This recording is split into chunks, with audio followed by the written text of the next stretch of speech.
Sud Radio. Les Français parlent au français. Je n'aime pas la blanquette de veau. Je n'aime pas la blanquette de veau. Sud Radio Berkov dans tous ses états. Et je ne suis pas le seul, vous allez voir, avec Thierry Sénéclose et Anne-Laure Bonnel. Aujourd'hui, n'être pas dans tous ces états, est-ce que ce n'est pas un signe, allez, j'allais presque dire d'anormalité avec un D apostrophe. Non, n'exagérons rien, mais quand même, il faut se poser des questions. S'adapter à quelle société? Alors, est-ce que l'arbre, le gigantesque arbre de ce qui se passe effectivement entre la Russie et l'Ukraine, ne cache pas aussi la non moins gigantesque forêt des agriculteurs non seulement en France mais en Europe? On voit bien que ça bouge au Parlement européen et ailleurs. On va en parler tout de suite et vous allez voir beaucoup de choses à dire. Sud Radio Berkov dans tous ses états, le fait du jour. On en a marre des crustacés, mais en attendant, on voit bien que beaucoup de gens en ont marre. Mais alors, notamment les agriculteurs. Et Thierry Sénéclose nous a envoyé effectivement un message il n'y a pas si longtemps. On va parler sur un certain sondage. Mais au-delà de ça, bonjour Thierry Sénéclose. Bonjour. On s'était entendu au Salon de l'Agriculture, il n'y a pas si longtemps que ça. Et vous nous avez envoyé les chiffres d'un sondage sur 3 groupes d'agriculteurs. Vous allez nous expliquer ce que c'est que ce sondage, sérieux ou pas. Mais en attendant, moi, la question que je voulais vous poser, mais écoutez, depuis le mouvement des agriculteurs, il y a 1 mois, 2 mois, qui nous a occupés et ô combien, et qui vous occupe, mais enfin, il y a eu quand même des mesures du gouvernement, les contrôles massifs des industriels distributeurs, je les cite rapidement. 150 millions d'euros pour les éleveurs, des mesures pour une souveraineté alimentaire, le plan Éco-Phyto mis en pause je dis bien, gazole non routier, les agriculteurs peuvent demander dès jeudi le remboursement partiel de la taxe, définition claire de la viande de synthèse, empêcher l'importation de fruits et légumes traités avec le thiaclopride, une dérogation règle sur les prairies, des mesures demandées au niveau européen, et effectivement la fameuse taxe à l'importation des produits ukrainiens, effectivement celle-là n'a pas été obtenue. Mais vous nous dites, alors Thierry Sénéclose, attendez, le compte n'y est pas, mais il n'y est pas du tout. Oui, tout à fait. Bonjour à tous. Excusez-moi d'abord d'avoir le téléphone à l'oreille, j'ai un petit problème technique. Non mais je vous en prie, pas de problème. Voilà. J'espère qu'il n'y a pas trop d'écho. Non, on vous entend bien. Bon, voilà, donc tout à fait. Écoutez, ce sondage, c'est très simple. Je partage avec 3 groupes d'agriculteurs répartis sur le territoire national depuis le début des manifestations, les actions qui sont faites. Donc c'est des groupes d'agriculteurs qui font une centaine d'agriculteurs sur lesquels j'ai décidé de faire un sondage pour voir si le gouvernement avait répondu à leurs attentes et s'ils avaient été entendus. Donc, étaient-ils satisfaits, insatisfaits? Est-ce que les décisions allaient dans le bon sens? Ou est-ce que cela est une illusion totale? Les principales réponses pour 70% des agriculteurs qui ont répondu, environ sur 100, ont été nous sommes insatisfaits, environ 55%, et une illusion totale pour les 45 autres pourcents. Voilà un petit peu ce qui était répondu par les agriculteurs de manière générale. Thierry Sénéclose, est-ce que ce n'est pas un peu léger, un chiffre de 100 personnes? Est-ce que c'était d'abord réparti dans toutes les disciplines agricoles et un peu partout sur le territoire? Parce que 100 personnes, vous dites vous-même, c'est pas... Est-ce que c'est significatif, franchement? C'est 100 personnes, c'est 3 groupes de 100, donc ça fait déjà 300 agriculteurs, y compris des céréaliers. J'aime pas trop ce terme parce qu'en céréalier on met un petit peu tout dedans. Même moi je fais des céréales, mais je ne suis pas un céréalier à part entière puisque on est en exploitation, je dirais, sur des territoires collinaires, de manière géographique très éclatée. Donc on a quand même plusieurs îlots, c'est compliqué à gérer. Et là on est juste en train de remettre les terres en état suite aux dégâts de septembre. Donc on n'est pas encore prêt à semer du maïs.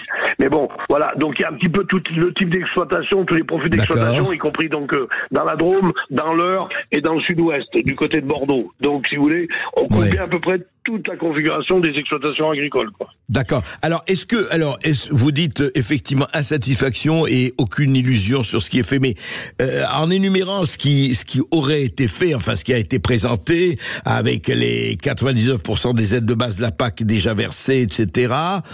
À votre avis, le problème en fait qui se pose, on va y aller, d'ailleurs, il se pose depuis des mois, voire des années. Au fond, est-ce que c'est une action européenne qui peut renverser la vapeur? ou c'est une action française? Et quand vous voyez l'inventaire que je vous ai lu, là, qu'on a lu il y a 2 minutes, est-ce qu'il n'y a pas eu quand même des avancées?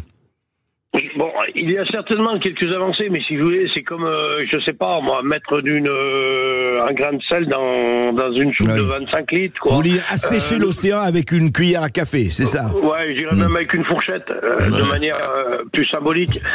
Non, parce que si vous voulez, je crois qu'on l'a dit, je crois qu'il y a plus de, je sais pas combien de normes européennes ou franco-françaises qui ne sont pas encore appliquées ou qui vont être applicables. On vient de le voir, à ma grande surprise, parce qu'on n'y portait pas attention, les accords du CETA viennent d'être portés au vote au Parlement nationaux, oui. Alors même qu'ils sont appliqués depuis 2017, les accords CETA, par l'Europe.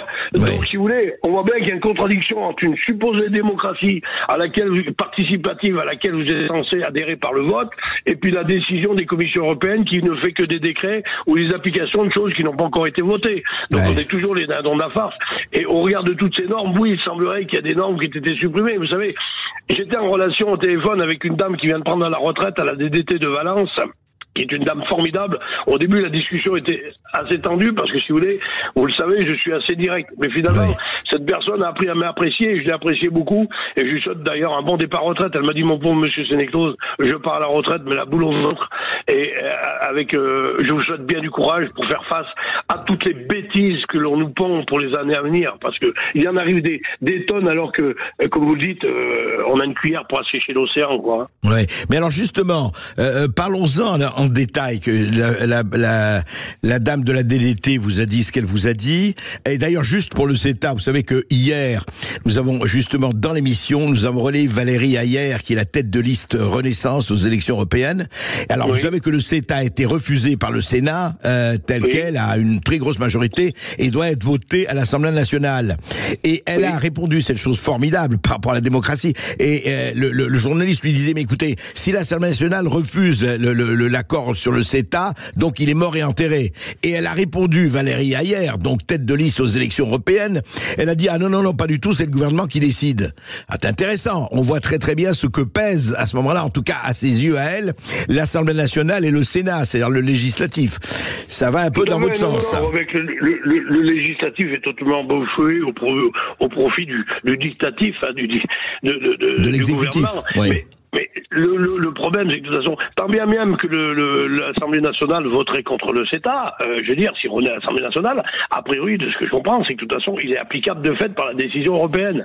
Ouais. Donc, le problème est tout là, quoi. Et on le voit beaucoup. Moi, vous savez, je suis en discussion tous les jours avec des gens à l'extérieur du national, sur des affaires commerciales ou autre chose. Ouais. Et on voit bien que de toute façon, on est en train, au niveau commercial, au niveau concurrence déloyale, de partir dans une telle jungle que de toute façon tous les votes nationaux et tout seront vraiment minimisés et gérés sans aucune influence sur cette espèce de rouleau compresseur mondialisé qui est voulu par l'équipe dirigeante macroniste et entre autres par Madame Maillet. On l'a vu d'ailleurs l'autre fois, le lendemain des grèves assez fortes et du salon de l'agriculture, de la fermeture du salon de l'agriculture, où c'est qu'on nous a dit on va devoir finalement accepter les importations massives de poulets ukrainiens et de viande ukrainienne pour soi-disant sauver l'Ukraine, et on en a fait la démonstration.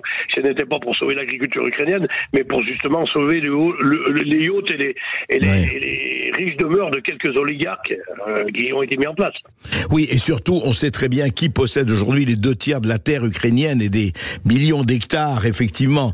Mais en rappelez-vous mes banderoles qui ont fait le tour de France et de Navarre, que j'avais exposé devant le salon de l'agriculture, à propos de Van der Leyen, de Macron, etc. On voit très bien que le système est fait pour que, de toute façon, quelques-uns profitent du système, mais on voit bien que, majoritairement, moi je connais très bien l'Ukraine, très bien l'Ukraine, y compris le Donbass. Je peux vous dire une chose, que les villages dans l'Ukraine retirés sont des maisons qui datent du Moyen-Âge, avec des gens très pauvres, et que, de toute façon, rien ne sert à l'Ukraine dans ce combat qui nous est mené, que l'on veut conduire, et dans cette concurrence déloyale qu'on nous impose, à part l'effondrement de l'agriculture française et de l'Europe de l'Ouest. Et vous croyez alors justement, Thierry Sénéclose, comment éviter, est-ce qu'on peut encore éviter, parlons de brut de décoffrage, est-ce qu'on peut encore éviter l'effondrement de l'agriculture française? Est-ce que c'est quelque chose qui est déjà inéluctable, qui va se faire? Bon, ça va peut-être prendre 10 ans, 20 ans, mais qu'au bout du compte, c'est programmé, c'est fait, et voilà, on va essayer de faire des... Ou au contraire, il peut y avoir vraiment un vrai correctif et un vrai changement de cap. Oui, il peut y avoir un vrai correctif à condition que les élections européennes apportent ce changement de cap. Il semblerait qu'il y ait aujourd'hui, on va quand même traiter de Rassemblement National, alors que je ne suis pas du tout pour Rassemblement National, même si j'y ai été adhérent. Si il y a des gens et des équipes qui ont tendance à vouloir changer l'Europe dans le sens que l'on souhaiterait, il faut qu'elles le fassent. Si elles le fassent pas, si elles le font pas, je crois que ça sera la fin d'un système où c'est que les gens y auront cru, et il faudra qu'ils dégagent à leur tour aussi. Il n'y a pas de fatalité, de prioritaire. Les gens font des campagnes électorales, promettent des choses, et a priori seraient censés tenter de le faire. S'ils ne le font pas, il faudra les dégager, qu'ils s'appellent Dupont ou Durand. Hein. Ça, il n'y a pas 50 solutions. Hein. RN ou France Insoumise ou d'autres. Mais aujourd'hui, on voit bien que malheureusement, une minorité macroniste avec Madame Hayé en tête de liste, qui est agricultrice à peu près comme moi, je suis coiffeur, même si j'ai la barbe qui est pour Troisième ce matin, je veux dire, nous emmène de toute façon au précipice. Ça, c'est très clair. Si on ne change pas de cap, on va au précipice. On ne pourra pas demain, avec des conditions énergétiques de plus en plus coûteuses, avec des enjeux géopolitiques de plus en plus dangereux, aller chercher notre nourriture à l'extérieur, parce que quand on aura perdu tout ça, on va payer un prix de fou, les gens ne pourront plus se nourrir, comme on en a eu la démonstration pour l'électricité d'ailleurs, je crois. Hein. Oui, et donc oui, effectivement, et si la situation géopolitique et militaire se tend, on va faire comment on va se nourrir? Vous avez raison, les questions en tout cas peuvent être posées sans être apocalyptiques et sans être Cassandre et porteur de mauvaises nouvelles. Mais au fond, alors qu'est-ce qui se passe aujourd'hui? Parce que évidemment, nous de l'extérieur, on voit ça. Il y a eu la vague des revendications. Aujourd'hui, effectivement, les agriculteurs sont occupés parce que c'est le printemps et puis il y a le travail printanier à faire, les travaux printaniers. Mais alors, qu'est-ce que c'est à votre avis? Le mouvement va recommencer et est prêt à recommencer. Et je ne parle pas seulement en France, mais en Europe. On le voit bien à Bruxelles et ailleurs. Partout, tout à fait. J'étais en communication hier avec un Français en Roumanie qui exploite là-bas sur place, et il m'a dit: Thierry, de toute façon, rassure-toi, 80% des agriculteurs ici chez nous sont en faillite. Donc aujourd'hui, on voit bien que malheureusement les produits agricoles sont la variable d'ajustement d'une société qui dilapide l'argent et qui dérive.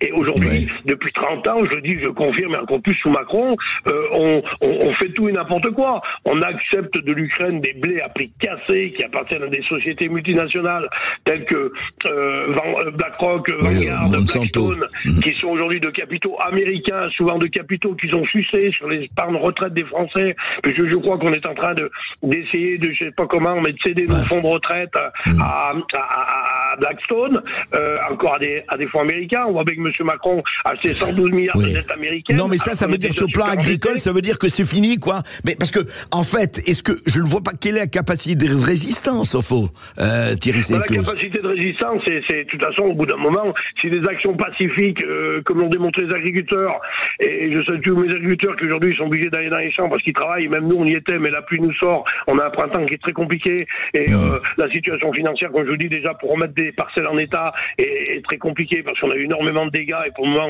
on travaille avec des pelles et des bulldozers plutôt que de travailler avec des tracteurs et des charrues, c'est pas très bon, mais je veux dire, on y croit, les agriculteurs mettent toujours le travail devant la revendication, et c'est ce qui malheureusement les a conduits à un tel déclin et à un tel rattrapage qui aujourd'hui nécessite beaucoup de temps et beaucoup d'argent. Vous parliez de 140 millions tout à l'heure, et plus des 400 millions, des bricoles, vous parliez de la récupération d'attaques GNR, mais c'est quand même du pognon qu'on avance, donc il est normal qu'on le récupère un peu plus vite. Alors là, il y a un semblant sur 2024 qu'on peut récupérer 50% de ce qui a été dépensé en 2023, mais le problème, ça laisse encore du GNR à 1 euro le litre, alors que je vous l'ai dit à plusieurs reprises, comparé au prix agricole payé en 86, voire maintenant on est même plutôt en 75, donc les prix agricoles ont encore baissé, on avait du gasoil à 15 centimes d'euros le litre, donc à 15 centimes et 1 euro, rien que sur ces deux exemples, ça fait 7 fois. Si le prix des céréales et des produits agricoles avait fait 7 fois, les agriculteurs n'auraient pas de problème et les gens resteraient dans les campagnes. Malheureusement, on ruine les campagnes pour aujourd'hui continuer continuer la dépense publique à gogo, souvent de gens qui ne veulent pas travailler ou inutiles à la société. Cette fameuse société voulue en 92 par Mitterrand, cette société du tertiaire, est une société qui est en train d'effondrer notre économie. C'est tout le problème. Merci Thierry Sénéclauze. De toute façon, on va vous suivre et on va suivre ce qui se passe. Effectivement, on se dit comment corriger le tir. On parlait hier de la dette abyssale de la France en ce moment, dette publique et dette générale. C'est assez préoccupant. Merci. Bon. Permettez-moi de terminer, s'il vous plaît. J'ai rencontré M. Attal au Salon de l'Agriculture, à qui j'ai serré la main, et avec beaucoup de respect, même de la fermeté, mais du respect, qui m'a promis de me rencontrer, et qui a demandé à son chef de cabinet de prendre mes coordonnées. Bon, écoutez, j'attends toujours le rendez-vous. Aujourd'hui, je crois que ces gens-là, soit ils sont mal conseillés, soit ce sont des incompétents. S'ils sont mal conseillés, il faut changer de conseiller. S'ils sont incompétents, il faudra les virer. Je ne suis pas sûr qu'il faille attendre 2027, parce que j'ai l'impression qu'on sera quand même sur un espèce de rouleau compresseur de toboggan. D'accord. Et qui va s'accélérer très vite. Hein. Vous voyez bien, les milliards, la dette, le déficit. Merci. C'est une catastrophe. Voilà. Merci Thierry Sénéclauze. Écoutez, transmets à Gabriel Attal qui nous écoute. Vous nous tiendrez au courant. Merci d'avoir été avec nous. Et puis si vous êtes vous-même agriculteur, vous pouvez nous appeler 0826 300 300 pour réagir. À tout de suite sur Sud Radio. On revient dans un instant. Sud Radio Berkov dans tous ses états. Appelez maintenant pour réagir 0826 300 300.